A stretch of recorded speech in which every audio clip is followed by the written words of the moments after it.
The rule of law. The rule of law is fundamental to all democratic legal systems and dates back to Aristotle, although popularized by A.V. Dicey 1885. The rule of law exists to restrain state power and is a safeguard against a dictatorship.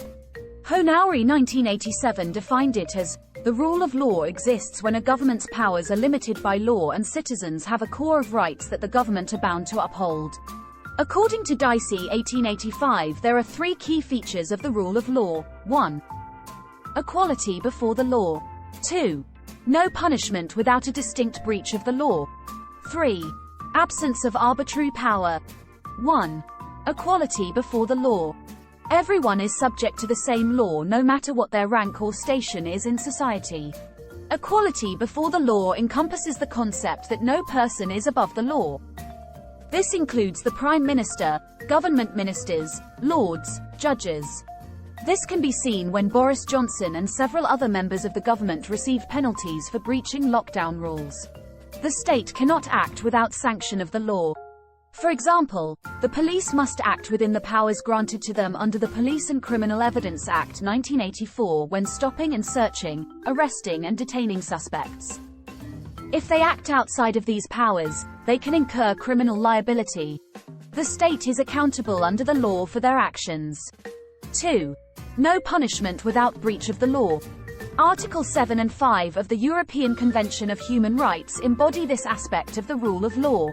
Article 7 states, "No one shall be held guilty of any criminal offence on account of any act or omission which did not constitute a criminal offence under national or international law at the time when it was committed."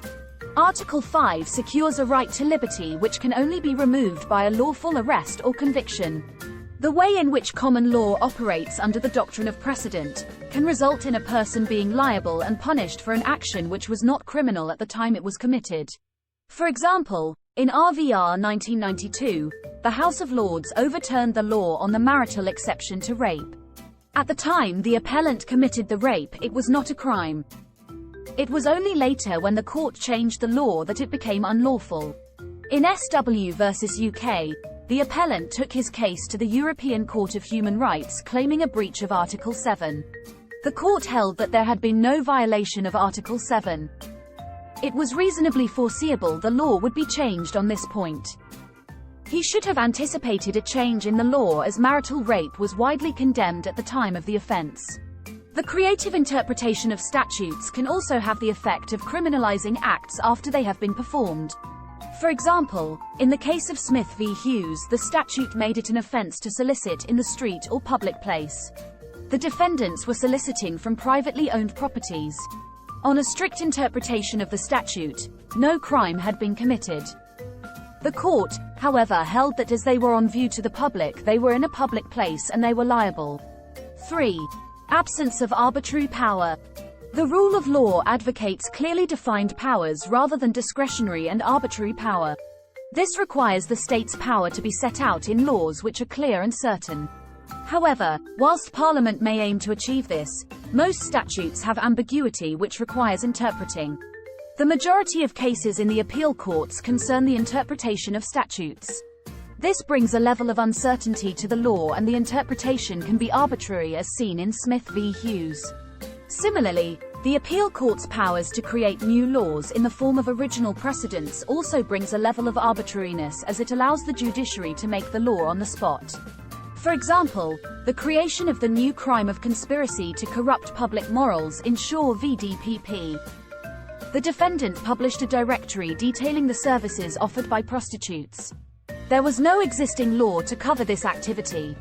More modern formulations of the rule of law, see for example Joseph Raz and Lord Bingham, encompass wider concepts such as the principle of natural justice, including a right to a fair trial, open courts, access to justice, independence of the judiciary, right to legal representation and protection of fundamental human rights.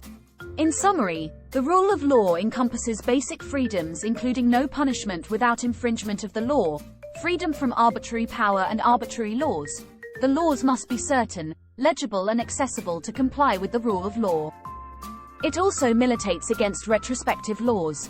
The rule of law requires equality before the law. That is, all citizens are subject to the same law no matter what their rank or station in life.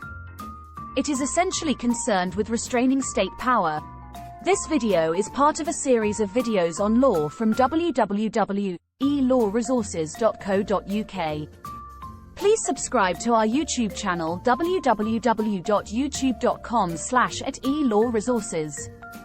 It's free to do so and will help us to keep providing these videos. Check out our website, which provides lecture outlines and case summaries.